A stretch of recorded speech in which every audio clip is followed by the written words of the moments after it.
Olá, seja bem-vindo ao nosso momento de aprendizado sobre medicina canabinoide. Meu nome é Emília, sou bióloga, MSL da CR Wellness, PhD em análises clínicas e toxicológicas e atualmente pós-graduanda em fitoterapia na Universidade de São Paulo. Bom, nesse primeiro momento nós vamos entender o que é o sistema endocannabinoide, né? A gente começa a entender por que a cannabis atua no nosso organismo de uma maneira tão importante. Então, começando aqui, né, vamos falar sobre o sistema endocannabinoide, aquele sistema mais curto, tá bom? Então, a gente vai falar aqui numa visão bem simples, básica do sistema endocannabinoide. Então, começar entendendo o que por que endocannabinoide? Porque é um sistema endógeno, tá? Então, um sistema que o nosso próprio corpo realiza, produz, tá certo? Então, aqui no sistema endocannabinoide, nós temos uma visão das nossas enzimas de síntese das moléculas, a anandamide 2-AG, os receptores transmembrana ligados à proteína G, tá bom? E as enzimas de degradação dessas moléculas, anandamide 2-AG. Então, vamos entender aqui como que esse sistema funciona, tá? No nosso organismo. Então, aqui nós temos uma neuroestimulação clássica, né? Do jeito que quem é aí da área da saúde, provavelmente aprendeu na faculdade que a neuroestimulação clássica ela acaba acontecendo em uma sinalização de via única, né? Sempre da porção pré-sináptica do neurônio para a porção pós-sináptica do neurônio. E aqui a gente entende, começa a entender que a partir do momento em que essa neuroestimulação acontece, tá? Aqui representada, né, por um estímulo excitatório, nós temos uma cascata para a produção das nossas moléculas endocannabinoides, tá certo? Então, uma vez que essas moléculas endocannabinoides, elas são produzidas aqui na porção pós-sináptica do neurônio e são liberadas na fenda sináptica, tá? Elas são liberadas na fenda sináptica para se ligarem nos receptores aqui neuronais na porção pré-sináptica, tá certo? E uma vez que se ligam aqui aos receptores CB1, por exemplo, eles vão modular os canais de cálcio, tá? E modular aqui, então, a neuroestimulação. Então, nesse caso aqui, vai acontecer uma supressão de excitação induzida por despolarização, tá certo? Então, aqui, esse sistema, a gente entende, né, que a síntese das moléculas, ela acontece sob demanda. Quando acontece o estímulo neuronal, elas são produzidas. Quanto maior o estímulo neuronal, mais moléculas serão produzidas, ok? A partir de uma sinalização retrógrada, né? É a forma com que o sistema endocannabinoide funciona.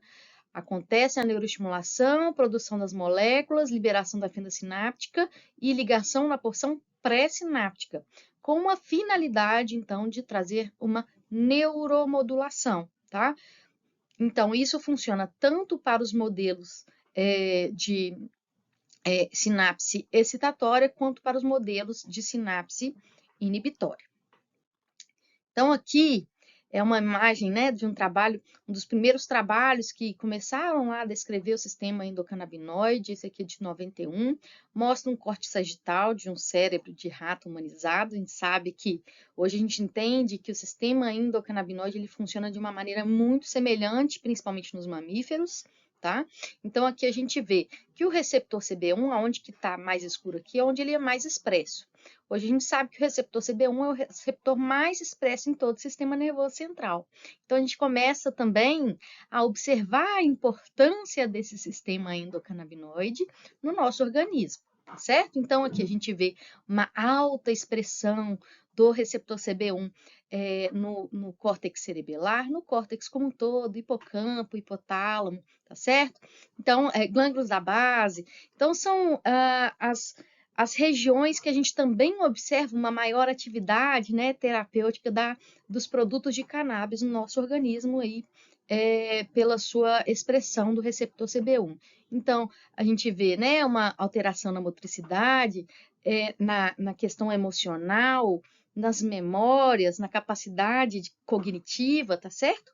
E uma coisa muito importante da gente observar aqui é que no tronco cerebral a gente quase não tem, né? A gente não pode falar que não tem absolutamente nada, mas praticamente não existe uma expressão desse receptor no tronco cerebral, tá? Isso explica por que a gente fala de um fármaco tão seguro. Ninguém, mesmo para uso recreativo, de uma forma abusiva, nunca no mundo, ninguém morreu por overdose de cannabis, tá certo? Então, aqui a gente entende por quê. Porque a região que é responsável pela função, né, pela regulação do sistema cardiorrespiratório, é o tronco cerebral, e ali a gente não tem uma expressão do receptor CB1, tá certo? Então, hoje a gente entende por quê, né, que a gente fala aqui de um fármaco, então de uma planta, mesmo para aquele uso abusivo, ela acaba, né, trazendo essa segurança para a gente, que não traz essas alterações cardiorrespiratórias e um risco de morte associado, tá? Bom, então eu falei lá atrás que nós temos dois receptores, aquele sistema mais básico, sistema mais simples, né, que é o receptor CB1 e CB2. O receptor CB1 ele está principalmente distribuído no sistema nervoso central e sistema nervoso periférico. Já os receptores CB2 eles já estão mais presentes nas células imunológicas, tá? Mas tanto um quanto o outro podem ser encontrados em diversas regiões do nosso organismo. Então, o cérebro, por exemplo, tem uma quantidade alta de CB1 e de CB2 também, por exemplo, nas células da micróglia, tá certo? Então, a gente sabe hoje que a gente tem uma atuação do sistema endocannabinoide no nosso organismo como um todo, tá? Apesar de sabermos que algumas regiões têm uma maior expressão, uma maior presença desses receptores CB1 e CB2, ok? Então, agora vamos entender o sistema endocannabinoide expandido. Comecei lá atrás falando que era uma via simples, uma maneira simples da gente visualizar o sistema endocannabinoide, mas hoje a gente sabe que ele é muito mais complexo, ele tem uma importância muito maior do que a gente imaginava, tá? Então, o sistema endocannabinoide, ele interage com diversos outros sistemas do nosso organismo, tá? Então, aqui temos a anandamida e 2-AG, que são consideradas as moléculas endocannabinoides, e temos também, né, os seus congêneres, outras moléculas que hoje também são consideradas moléculas endocannabinoides, que são as N-acetil-etanolaminas, né, DHEA, PEA, OEA, LEA, e as também 2-acetilgliceróis, né, aqui também, aqui do lado representados. Então, essas diversas moléculas têm uma capacidade de se ligarem a diversos outros receptores, e não só receptor CB1 e CB2. Então, hoje já são descritos tantos receptores com uma capacidade de receberem essas moléculas, né? Claro, cada molécula às vezes tem uma afinidade maior por um receptor ou por outro. Então, por exemplo, anandamida e 2-AG, eles se ligam a CB1 e CB2, e essas outras moléculas já não têm uma grande afinidade por CB1 e CB2, tá certo? Então, nós temos os canais TRPV1, ou além disso, 2, 3 e 4, TRPM, TRPA, tá certo? Os canais de serotonina, de dopamina, alguns canais receptores, inclusive nucleares, tá? Então, aqui a gente tem uma importância muito grande desse sistema quando ele interage com esses sistemas diversos do nosso organismo. Porque ele traz ali como uma função principal de um equilíbrio fisiológico no nosso organismo, tá? Então, esse sistema endocannabinoide, quando ele passa a interagir com diversos outros sistemas do nosso organismo, ele é considerado o maior sistema de todo o nosso organismo, que se chama, então, endocannabinoidoma ou sistema endocannabinoide expandido, ok? Então, vamos ver aqui um pouquinho, né? Ali ainda no sistema nervoso central, mas a gente consegue ter uma maior visualização desse sistema, como ele acaba sendo um pouco complexo, apesar de que aqui a gente ainda tem uma visão bem simples, de acordo com o que já tem sido descrito na literatura. Então, a gente tem, né, as moléculas, as enzimas, tanto as enzimas de degradação quanto as enzimas de síntese representadas. Nós temos aqui os canais TRPV1, né? Então, temos receptores GABA.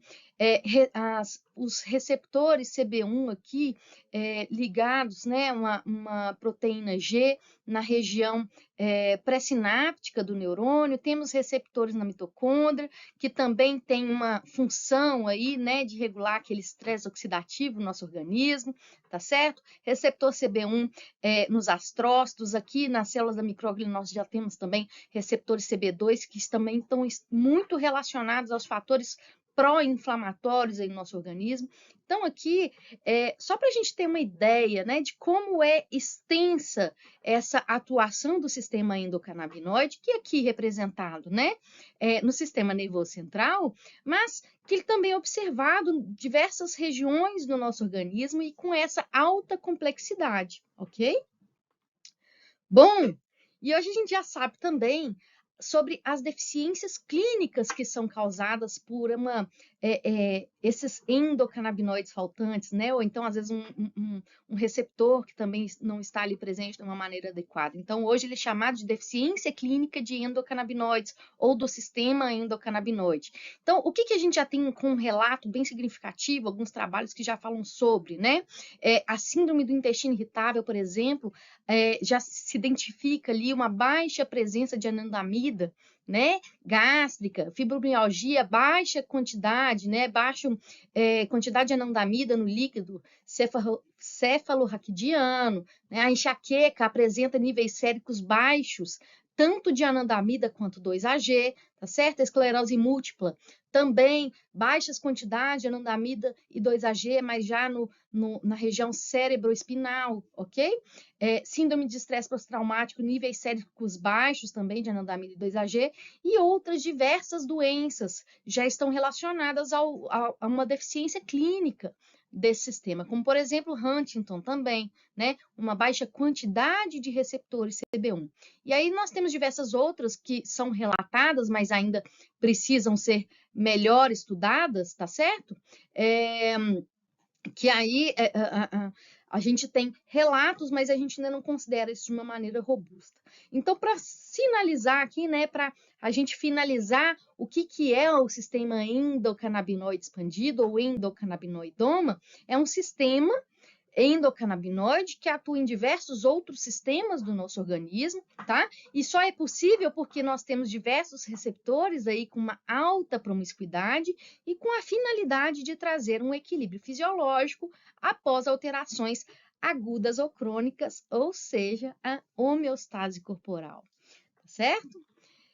Bom, muito bem, então, hoje eu vou ficando por aqui.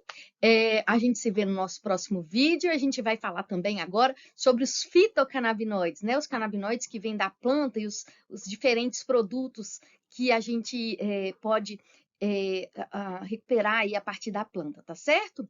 Então, até logo. Muito obrigada. Tchau, tchau.